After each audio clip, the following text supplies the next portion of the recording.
بسم اللہ الرحمن الرحیم۔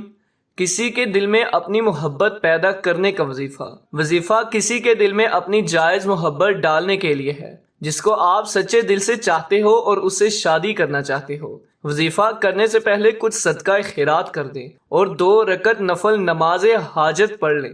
وظیفہ جمعرات اور جمعہ کی درمیانی رات یا پھر اتوار اور پیر کی درمیانی رات کو شروع کریں، اور وظیفے کا ٹائم یہ ہے کہ روزانہ عشاء کی نماز کے بعد کریں۔ 3 مرتبہ اول و آخر درود شریف پڑھ لیا کریں، 300 مرتبہ یا ودود یا رعوف یا رحیم پڑھنے کے بعد آپ جس سے محبت کرتے ہو اپنی آنکھیں بند کر کے اس کا تصور کریں اور پھونک مار دیں۔ پھونک مارنے کے بعد اللہ سے دعا مانگیں۔ دعا مانگنے سے بھی پہلے درود شریف پڑھ لیں اور جسے بھی چاہتے ہیں یہ دعا کریں کہ یا اللہ اس کے دل میں میری محبت پیدا کر دے اور میری اس سے شادی ہو جائے۔ دعا سچے دل سے مانگے۔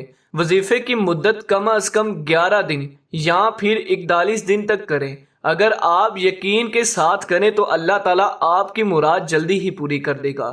یقین کامل کے بغیر کسی بھی کام میں کامیابی حاصل کرنا بہت مشکل ہے۔ اللہ ہر کسی کو سچی محبت کی خوشیاں عطا فرمائے۔ آمین۔